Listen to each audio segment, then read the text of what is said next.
का दिल से स्वागत करना चाहता हूं और समझना चाहता हूं कि आपको इन कानूनों से क्या नुकसान होगा। नमस्कार। नमस्कार भैया। थोड़ा बताइए भैया, आपको क्या लगता है इन कानूनों के बारे में? कानून बिल्कुल अंधा कानून है सर। यहाँ गरीब का शोषण हो रहा है, किसान का शोषण हो रहा है सर। किसान भूखे मरेगा, आप सुसाइड करने पे, आत्महत्या करने पे मजबूर हो रहा है सर। आपको ये डर क्यों लग रहा है कि एमएसपी जाएगी? नहीं सर, ये सब जुमलेबाजी है सर। इनकी बात में कोई दम नहीं है, कोई सच्चाई नहीं। ये किसानों से, छोटे किसान हो या बड़े हो, सबसे धोखा कर रहे हैं। बहुत बुरा, मतलब हमारे साथ तो ये अत्याचार हो रहा है कि हमें किसान को कुछ नहीं बचेगा किसी हालत में भी। अगर इन्होंने ये सिर्फ एक गारंटी दे दो एमएसपी की, अगर कोई कम रेट पर कोई खरीदेगा, कोई एजेंसी या कोई किसान या कोई किसी किस्म की जो है ये प्राइवेट कंपनी, तो उनको दंडनीय अपराध माना जाए। एमएसपी से कम तो कोई किसी किस्म की खरीद होनी ही नहीं चाहिए। ये कानून में एक ऐसा प्रावधान कर दिया है इन्होंने कि एमएसपी के रेट में कोई माल खरीदने का कोई विरोध नहीं रहेगा, यानी कोई खरीद नहीं सकेगा, कोई खरीदना नहीं चाहेगा और उसको विरोध करना चाहेंगे किसान तो उनको जेल में जाना पड़ेगा, ऐसा लगता है मुझे। इस विधेयक से ना किसी जनता का भला होने वाला है, ना शेतकरी वर्ग का कौन सा भला होने वाला है। इस विधेयक से सिर्फ कंपनियों और अंबानी अदानी जैसे लोगों का ही भला होने वाला है। जो भी हम उत्पादन जैसे एक आधी कंपनी ने लेके गए तो हम उन्होंने पैसा नहीं दिया तो हम उनके रिलायंस वाले के घर पे जाके रो नहीं सकते, वो तो हमको डंडे मार के ही खिदाड़ेंगे वहां से। हमको कुछ पैसे वाला नहीं दिए समझ लो, हम तो डूब गए ना, मर गए ना, फिर क्या खाने वाले, क्या करने वाले। किसान की जो लागत बढ़ती जा रही है, जो फसल बीमा है कि पहले 400 रुपए कुछ होया करता कपास के एक एकड़ का, आज 1600 रुपए कुछ करने लग रहे हैं, यानी वो 3-4 गुना बढ़ा दिया। सबसे खराब क्या लगता है इन 3 कानून में से? सबसे खराब तो ये है जी, ये जो 3 अध्यादेश है किसान को खत्म करने के लिए बनाए गए हैं जी। इस अध्यादेश से किसान को फायदा होना है तो ये एमएसपी के लिए कानून क्यों नहीं बनाते जी? डेली टीवी पे बोलते हैं और कुछ करते हैं, तो उसके लिए कानून क्यों नहीं बनाते भी? अगर एमएसपी से कम लेगा उसको हम जेल में डालेंगे, क्यों नहीं करे ऐसा? ये कल अडानी अंबानी हराएंगे, वो खरीदेंगे नहीं, वो तो बीच में दलाल भेजेंगे। किसान का अगर कोई भी फसल जाएगी तो 200, 400, 500 रुपए जाएगी जी। अडानी डायरेक्ट तो किसान के पास आएगा नहीं, वो बीच में दलाल छोड़ देगा। आज किसान का जो काम है आड़ती के थ्रू चला रहा है अपना काम, उनको ये दलाल बोलते हैं। दलाल तो अब आ जाएंगे कारपोरेट जगत के हाथों जब इसको बेचा जाएगा। 1840 में ईस्ट इंडिया कंपनी थी, वो इंग्लैंड से भाव निकालती थी कपास का और पूरे वर्ल्ड में वो भाव में कपास किया जाता था। तार से बंबई आता था, बंबई से यवतमाल आता था और यवतमाल से सब व्यापारी वही भाव में माल खरीदते थे, लेकिन दूसरे के तार बाद में मिलते थे, इन व्यापारियों के तार पहले मिल जाते थे। ऐसा ईस्ट इंडिया कंपनी का कारोबार था, उसी टाइप का कारोबार आज आने की गुंजाइश लग रही है। 100% वैसे ही होगा। कारपोरेट जगत के लोगों को माल सस्ता लेने के लिए प्रोविजन रहेगी और वो जब अपना माल खरीदेंगे किसानों का तो वो ग्राहकों को 4 दुप्पट टिप्पट 3 गुना 4 गुना भाव में बेचेंगे। उसलिए ग्राहकों की भी लूट होगी, किसानों की भी लूट होगी और किसानों को प्रॉपर भाव न मिलने से आत्महत्या काफी बढ़ेगी किसानों की। आपका कहना है कि पहले ईस्ट इंडिया कंपनी थी, हाँ, अब वेस्ट इंडिया कंपनी आई है। हाँ, West India company corporate company आ जाएगी। जो हमारा जो देश का पोशिंदा है, हमारा देश खेती प्रधान बोलते हैं, लेकिन अभी एक कंपनी प्रधान देश होने वाला है। और जो प्रधानमंत्री कह रहे हैं कि एमएसपी रहेगी, उसको नहीं बदला जाएगा, उस बात को आप मानते नहीं हो या क्या विचार है आपका?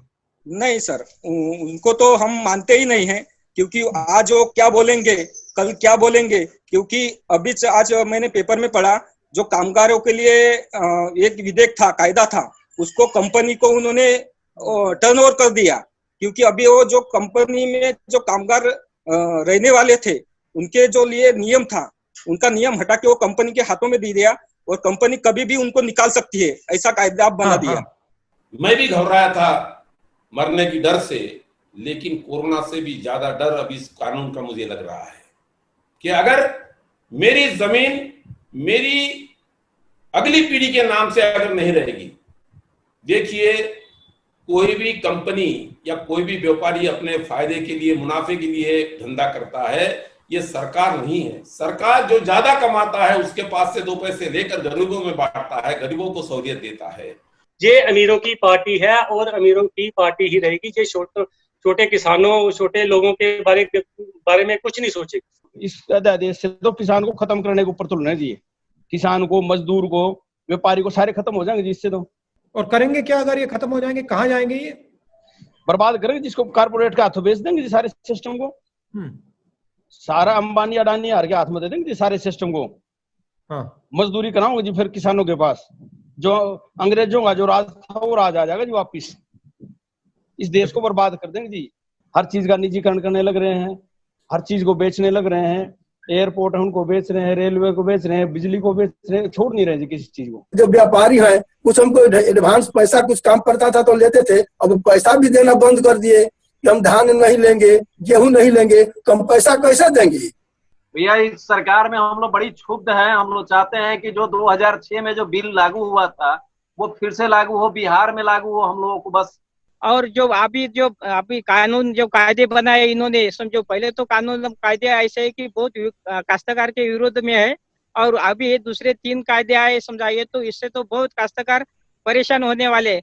भट्टा परसौल में और उत्तर प्रदेश में देखा कि किसान के पास जो है, जो संगठित उद्योगपति हैं बड़े वाले, वो जमीन भी चाहते हैं, फसल भी चाहते हैं। और पहली लड़ाई जो मैंने लड़ी वो जमीन अधिग्रहण की थी, और वहां पे मैं अड़ गया था, और उसके कारण पूरे के पूरे मीडिया ने मेरे ऊपर आक्रमण शुरू कर दिया, और वो मैंने झेल लिया। वो कोई बड़ी बात नहीं है उसमें।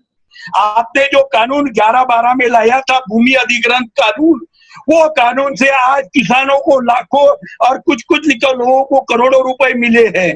आज तक उन्होंने देखा नहीं है इतना पैसा, क्योंकि वो 1894 का कानून था, वो इंग्रज के जमाने का कानून था, वो भूमि अधिग्रहण कानून था, उसमें किसानों की लूट होती थी। वो आपने देखकर, आपने अभ्यास करके जो कानून बनाया 11-12 में, वो किसान के फायदे का कानून हुआ, और वो किसान के फायदे का कानून मोदी जी ने पलटाने की कोशिश की, लेकिन उनको आपकी ताकत के सामने उनको यश नहीं आया है। देखिए महाराष्ट्र में अभी हम पिछले 5 साल से देखते आ रहे हैं, और 13 मिनट में एक किसान की मौत हो रही थी, लेकिन अब जिस हालात में आज किसान हो जाएगा, उसकी हालात को बचाने के लिए मेरे को नहीं लग रहा कि कोई किसान को बचाएगा। आप लोग सब मेहनत करके और इस काम को उठा के और इस किसान को बचाने का कार्य करोगे, देश का बहुत भला होगा, किसान का तो भला होगा ही। जो पीछे पूर्व जो सरकारों ने काम करे थे, जो देश के किसान के लिए, मजदूर के लिए, व्यापारी के लिए, युवा के लिए, उस चीज को सबको वैसे अधिग्रहण करने लग रहे हैं। न तो देश के किसान के पास काम रहेगा, न युवाओं को रोजगार रहेगा जी। महात्मा गांधी जी ने 1917 में पंचारण बिहार से नील का आंदोलन शुरू किया था। उसके बाद में बारडोली का आंदोलन हुआ। सरदार पटेल जी का नाम लेने वाले लोगों को यह जानना चाहिए कि बारडोली का आंदोलन क्या था, नमक का आंदोलन क्या था, और उसके बाद में हमारे ही विदर्भ में बनने वाली कपास, जो चरखा जिस कपास की सूत पर चलता है, वो कपास का प्रतीक जो चरखा था गांधी जी का, वो चरखा आज हमारे आजादी के आंदोलन के परचम पे था। मैं पुनर्जन्म तो मानता नहीं हूं, लेकिन आज महात्मा गांधी अगर जिंदा होते तो इस कानून का विरोध करते। मैं आपसे निवेदन करता हूं कि इस कानून की तहकीकात होना चाहिए। उसमें कहा काले धन के खिलाफ लड़ाई है, झूठ था। लक्ष्य था जो हमारे असंगठित लोग हैं, किसान हैं, मजदूर हैं, उनको कमजोर किया जाए। उसके बाद में जीएसटी आई, उसका भी यही लक्ष्य था। कोरोना के समय जब पैसा देना था, पैसा नहीं दिया, सबसे बड़े 2-3-4 उद्योगपतियों को दिया, उनकी आमदनी बढ़ती गई, कोरोना में आपकी आमदनी गिरती गई, मगर तब भी पूरा का पूरा पैसा उनको दिया। लक्ष्य हिंदुस्तान की जो रीढ़ की हड्डी है, किसान है, मजदूर है, उसकी रीढ़ की हड्डी को तोड़ने का है, और जो हिंदुस्तान का धन है उसको लेने का है। ये जो 3 कानून है, इसमें और नोटबंदी में कोई फर्क नहीं है, इसमें और जीएसटी में कोई फर्क नहीं। फर्क यह है कि ये सीधा आपके दिल में छुरा है। 3 बार आपके पैर में कुल्हाड़ी मारी, अब आपके दिल में छुरा मार दिया है। और ये मीडिया आपको बताएगा नहीं, ना अखबार में दिखेगा, ना टीवी में दिखेगा, ना सोशल मीडिया में दिखेगा। मगर मेरे दिमाग में बड़ी क्लैरिटी है, इसका विरोध करना ही पड़ेगा, किसानों के लिए नहीं, हिंदुस्तान के भविष्य के लिए। इन्होंने इस देश को खड़ा नहीं किया, ये अंग्रेजों के साथ खड़े थे, तो इनको समझ भी नहीं है। और आपने जो बात बोली, बहुत गहरी बात बोली कि किसान सिर्फ किसान नहीं है, किसान की आवाज युवा में है, किसान की आवाज सेना में है, पुलिस में है, किसान की आवाज में बहुत दम है। और इसी आवाज का प्रयोग करके हिंदुस्तान ने आजादी ली थी। किसान की आवाज से ही हिंदुस्तान आजाद हुआ और एक बार फिर आज किसान की आवाज से हिंदुस्तान आजाद होगा।